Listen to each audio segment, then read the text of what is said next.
Hey guys, welcome back to another episode of Stock Talk with David. I'm David. Thanks to everybody who checked out yesterday's video. Got a ton of views and a lot of guys, new guys into the Discord, so that was awesome. In this video, I want to talk about BlackBerry first. We're going to talk about AMC and then GameStop at the end. So definitely stay tuned for the whole thing. Getting right into it, we're going to look at charts, some analytics, and then also we're going to look at some catalyst for a couple of these stocks. Okay, so let's check out the charts here. We're going to go right away into BlackBerry. I'm looking here in the 5-minute zone. What we can see automatically, okay, we've got support at 13.5, and then really what's interesting to me is that we hit this 21.5 mark early morning, and then we made a lower high, made a lower low, and then another lower high. And so it has this beginning of a what we'd call a descending triangle pattern, and that's essentially where we're making the same amount of lows, or we're staying around this baseline, and we're trying to break out of this zone, this descending zone right here. Anything out of that suggests to me the trend's trying to stay alive. Investors are trying to get into it, so who knows what would happen, right? Now, just like I mentioned yesterday with BlackBerry, I think that this one actually has the most intrinsic value relative to stock price. So really, it's just trading to what its fair value is, meaning that if there were to get enough interest behind it and enough sentiment, rather, we could see this thing absolutely explode. It could happen, and so it's the stock market. We know that anything could happen, right? So that's what I'm looking for here.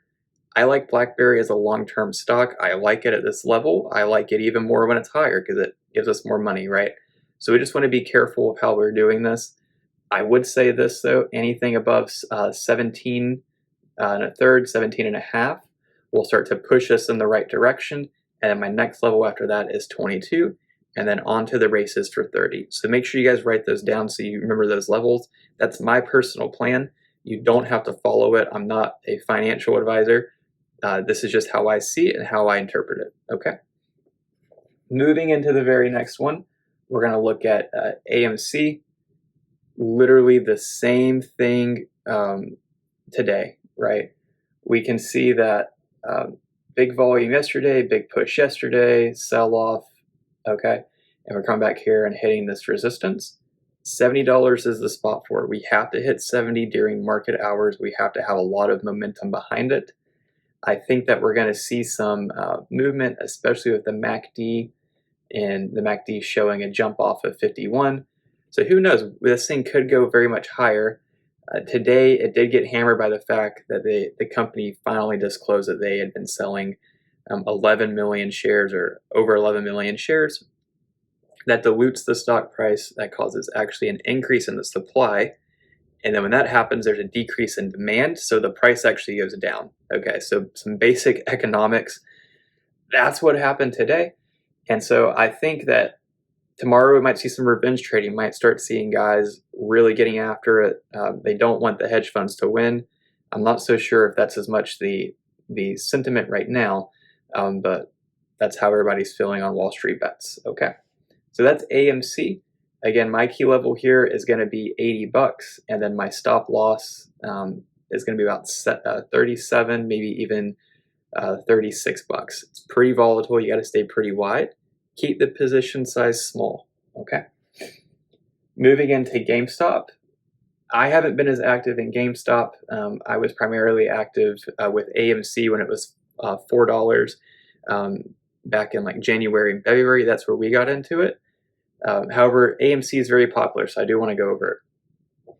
Just automatically, I can see 290 is a tough resistance to beat, and then also 245 is the support. It did the same thing that BlackBerry did, it did the same thing that AMC did, and it did the same thing that that all the other meme stocks have done, where it's literally just a big pop up here, can't quite meet resistance, gets shut down, bounces, and then it consolidates in this kind of neutral zone. Okay, so again, the sentiment here, I haven't seen anything necessarily negative about GameStop other than that the media is coming after the retail traders, saying that we're uneducated, we don't know what we're doing. Absolutely false. I think we're all pretty smart. Okay, That being said, if we're going to get into this trade, keep it small. It's, you know, it's not expensive, but the share price itself, it costs more than BlackBerry and AMC, right? So you could risk a little bit more to get the return. That's just the way that it works here, okay? So for me, I'm going to be looking at the 245 zone, and that really to me is the support, and then we're coming through, we're looking at 300 as the resistance. Anything over that, I think we're off. Sidebar, look at the volume. It is significantly less today than it was yesterday. Could be signs of a sell-off to come. Who knows? Volume is a difficult thing to gauge in terms of sentiment. Sometimes it can be hard to use that as a predictor of where the stock's going to go. But normally as we have more volume, we do see a higher stock price, and that's just a given. So those are the things that I'm looking at. Thank you guys so much for checking out the second update here with the meme trade. If you are not already in the Discord, please check it out. That is where I am mostly active, updating all day long, and we're having pretty good discussion about the stocks that we're in.